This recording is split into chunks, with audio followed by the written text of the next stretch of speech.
nama Bapa dan Putra dan Roh Kudus. Amin. Allah Bapa yang Maha Kasih, kami bersyukur kepadamu atas penyertaan-Mu dalam hidup kami. Sebentar lagi kami akan mendengarkan dan merenungkan firman-Mu. Berkatilah kami, agar kami mampu memberikan hati dan pikiran kami untuk merasakan kehadiran-Mu dan sapaan-Mu lewat sabda dan renungan hari ini. Dan semoga semuanya itu menjadi petunjuk bagi kehidupan kami dan menerangi kegelapan hati kami. Demi Kristus, Tuhan dan pengantara kami. Amin.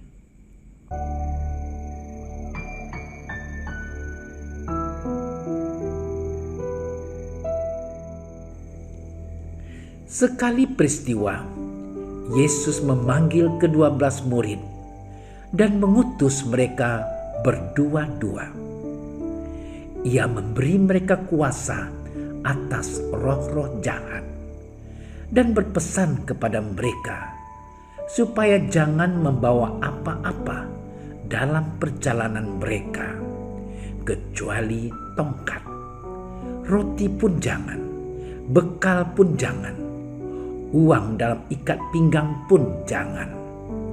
Boleh memakai alas kaki, tetapi jangan memakai 2 baju.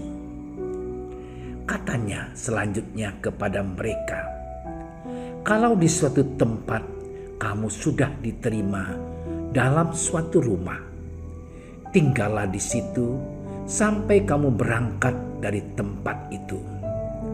Dan kalau ada suatu tempat yang tidak mau menerima kamu, dan kalau mereka tidak mau mendengarkan kamu, keluarlah dari situ dan kebaskanlah debu yang di kakimu sebagai peringatan bagi mereka. Lalu pergilah mereka memberitakan bahwa orang harus bertobat, dan mereka mengusir banyak setan dan mengoles banyak orang sakit dengan minyak dan menyembuhkan mereka. Demikianlah Injil Tuhan.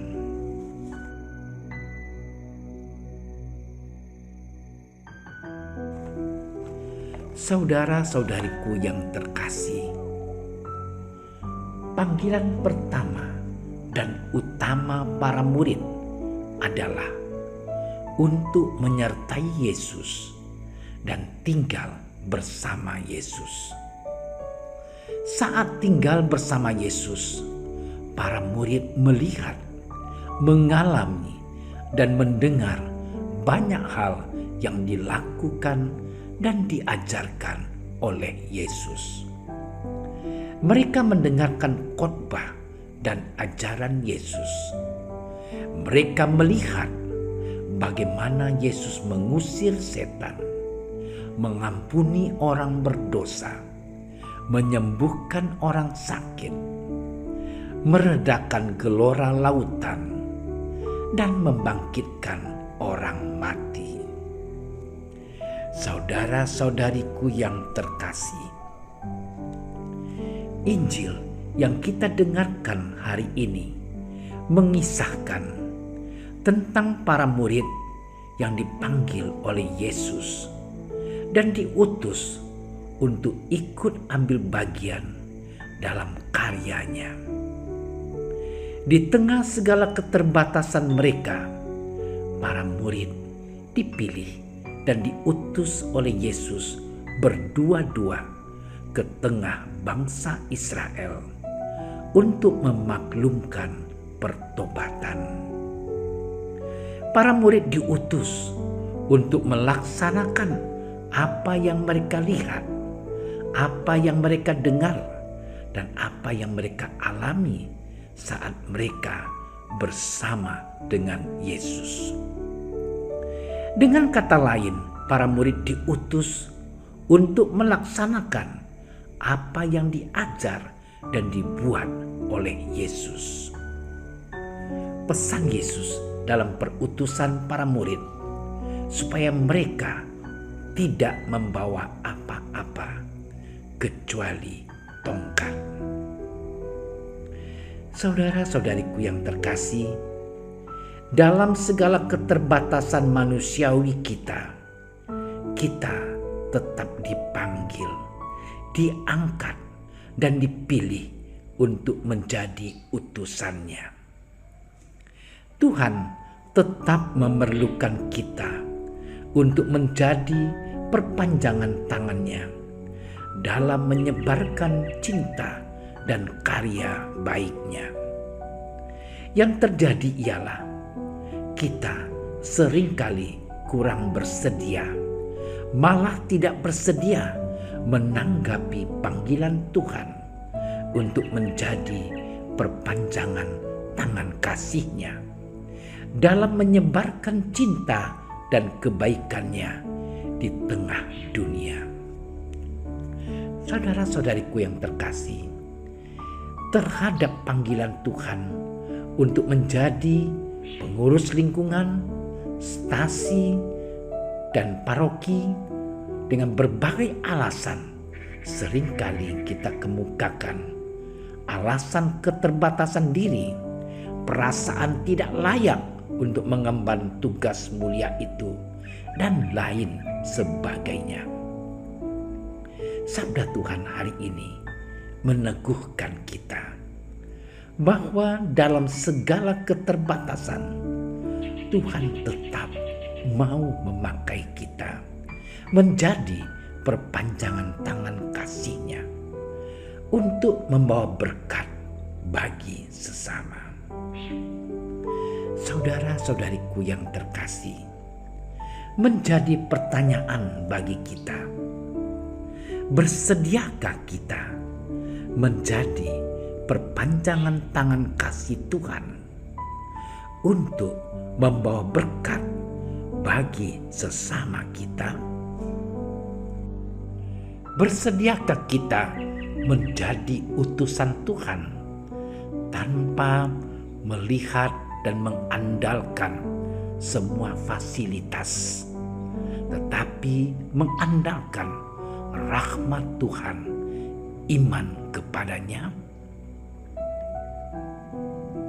Ya Tuhan, semoga kami sungguh-sungguh mampu memberikan diri kami, dan semoga kami memiliki keterbukaan hati untuk bersedia menyanggupi panggilan-Mu menjadi pelayan bagi sesama dalam segala keterbatasan yang kami miliki. Amin. Doa Santo Yusuf. Salam penjaga Sang Penebus, suami perawan Maria yang terberkati. Kepadamu Allah mempercayakan putra tunggalnya. Kepadamu Maria menaruh kepercayaannya. Bersama denganmu Yesus menjadi manusia. O Yusuf yang terberkati, perlihatkanlah dirimu sebagai seorang bapa juga bagi kami, dan bimbinglah kami di sepanjang perjalanan hidup. Perolehkanlah bagi kami rahmat, belas kasih, dan keberanian, dan lindungilah kami dari segala yang jahat. Amin. Bapa kami yang ada di surga, dimuliakanlah nama-Mu, datanglah kerajaan-Mu, jadilah kehendak-Mu di atas bumi seperti di dalam surga. Berilah kami rezeki pada hari ini, dan ampunilah kesalahan kami, seperti kami pun mengampuni yang bersalah kepada kami. Dan janganlah masukkan kami ke dalam percobaan, tetapi bebaskanlah kami dari yang jahat. Amin. Salam Maria, penuh rahmat, Tuhan sertamu. Terpujilah engkau di antara wanita, dan terpujilah buah tubuhmu Yesus. Santa Maria, Bunda Allah, doakanlah kami yang berdosa ini, sekarang dan waktu kami mati. Amin. Kemuliaan kepada Bapa dan Putra dan Roh Kudus, seperti pada permulaan, sekarang, selalu, dan sepanjang segala masa. Amin. Terima kasih sudah menyaksikan renungan hari ini. Jangan lupa like, subscribe, dan aktifkan tombol loncengnya agar Anda yang pertama mendapatkan notifikasi updatean renungan harian dari Komsos Keuskupan Padang. Dan bagikan ke sosial media agar saudara-saudara kita dapat mendengarkan dan merenungkan firman Tuhan.